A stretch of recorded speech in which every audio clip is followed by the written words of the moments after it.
एक रात छोटू अचानक डर के मारे चौंक गया। बातचीत से पता चला कि वो औरत अभी अभी नाइट शिफ्ट से लौटी थी और कह रही थी कि उसके घर में चोरी हुई है। सब सामान उल्टा पुल्टा हो चुका था और उसकी प्यारी बिल्ली भी गायब थी। वो चाहती थी कि पड़ोसी होने के नाते छोटू उसकी मदद करे। छोटू ने कहा, ठीक है, मैं पुलिस को फोन करता हूं। लेकिन जैसे ही उसने फोन उठाया, औरत ने जैसे पागलपन की हद पार कर दी। उसका चेहरा एकदम बदल गया और उसने दरवाजे पर पागलों की तरह मुक्के मारने शुरू कर दिए। छोटू को अब यकीन हो गया कि इसलिए उसने माफी मांग ली। लेकिन मॉनिटर स्क्रीन पर जो चेहरा दिखा, वो कोई इंसान नहीं बल्कि भूत सा दिख रहा था। वो बार बार दरवाजा खोलने की जिद कर रहा था। अगले ही पल जोर जोर की धमाके जैसी खटखट सुनाई दी। सौभाग्य से दरवाजा मजबूत था, वरना अंजाम कुछ और होता। पायल ने डंडा वो स्कार वाला आदमी आया और पूरी जगह की जांच की तो उसे लगा वो औरत खिड़की से भागी है। नीचे रहने वाले कुछ लोग भी तभी बाहर जाने वाले थे। सिग्नल गायब।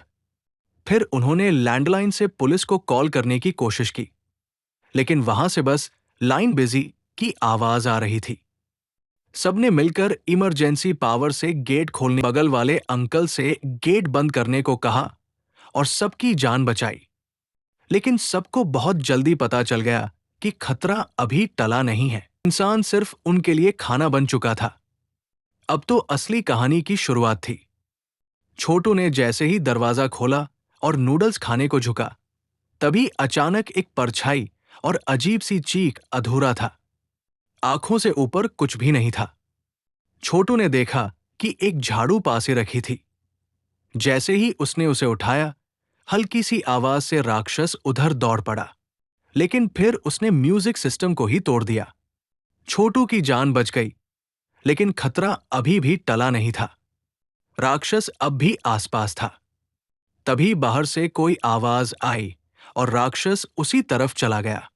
छोटू ने चैन की सांस ली और सोचा, अब समय है सच्चाई जानने का। उसे पता चला कि ये सारे राक्षस इंसानों की गहरी इच्छाओं और जिद से बने हैं। छोटू ने जैसे ही दरवाजा खोला और नूडल्स खाने को झुका, तभी अचानक एक परछाई और अजीब सी चीख उसके सामने प्रकट हुई। छोटू डर के मारे वहीं जम गया। अगले ही पल दो भयानक हाथ दरवाजे को दबाते हुए अंदर घुस गए। छोटू कुछ कर नहीं सका, बस चुपचाप एक कोना पकड़ा।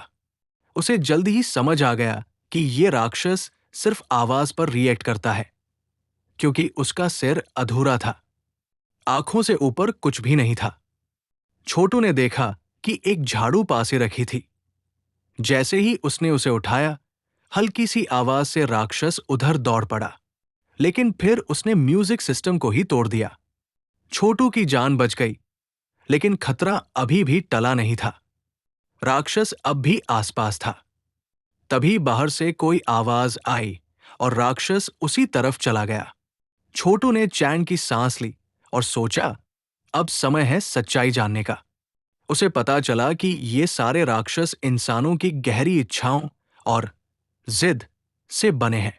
फिर उसने खिड़की से देखा, एक आदमी रस्सी के सहारे नीचे उतरने की कोशिश कर रहा था ताकि बच्चों के लिए खाना ला सके। जाते वक्त उसने बच्चों को कहा, कभी किसी अजनबी के लिए दरवाजा मत खोलना। लेकिन तभी उसके पीछे एक राक्षस प्रकट हुआ और वो आदमी गिर गया। अब वो दो बच्चे खतरे में थे। छोटू ने बिना कुछ सोचे अपनी खिड़की से एसी का पार्ट फेंककर राक्षस का ध्यान भटका दिया। लेकिन इससे खतरा और बढ़ गया। उसने जल्दी से हथियार उठाया और तैयार हो गया। राक्षस ने उस पर हमला किया, लेकिन छोटू ने उसे बिजली वाला हथियार चुभा दिया। फिर भी राक्षस ने अपने सांप जैसे शरीर से छोटू को जकड़ लिया। तभी अचानक एक और हमले ने राक्षस को मार गिराया। छोटू ने देखा, बगल के मकान की खिड़की से उसका पड़ोसी कटिया भाई उसे इशारा कर रहा था।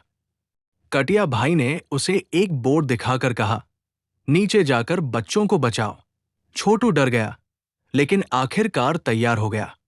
कटिया भाई ने उसे हाई वोल्टेज वाला स्पेशल हथियार दिया, जो किसी भी राक्षस को पल में राख कर सकता था।